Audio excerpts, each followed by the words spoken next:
Verschillende mensen hebben dus pompoenen gekweekt. En die van mij is de dikste geworden. En Hoe heb je dat ze van elkaar kregen? nou, van het voorjaar heb ik nieuwe grond op de tuin gehad. En ik doe wat mestkorrels erbij. En een beetje tegen praten.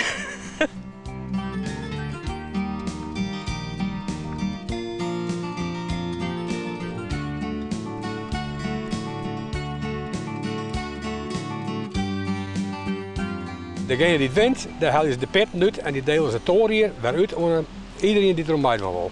Dus dat er steeds meer Friese reuzenpompoenen komen? Ja, maar dit is de bedoeling dat we dus na een jaar 5, 6 kennen van nog hebben we dus een echte Friese reuzenpompoen.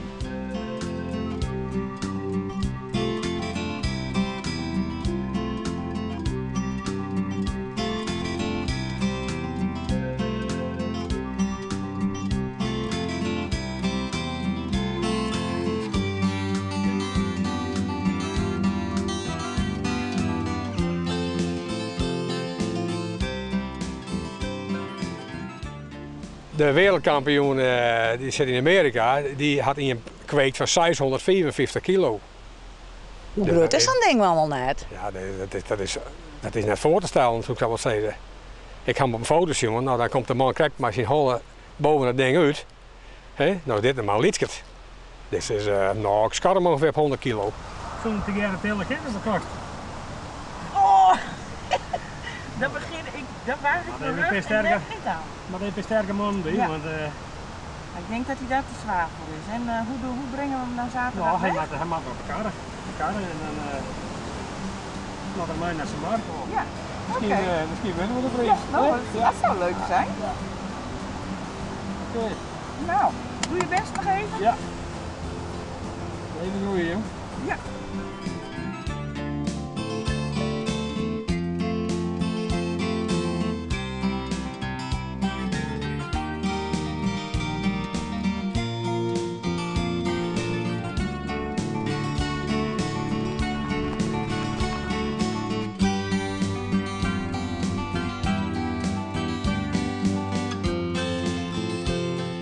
Ik beheer alle dagen praktisch. Alle dagen? Ja, alle dagen wel even.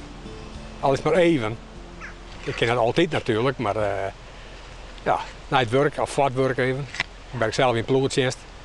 Dus dan ben ik altijd of maas even of middags even, jongens. En dan moet je even met de handen in de grond. Ik moet even de tuin even roeken en je even wat ompielen. Het is echt het paradieske van Dokkum.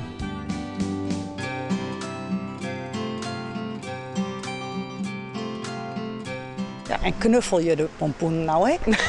Ik geef hem af en toe eens een aaitje over de bol.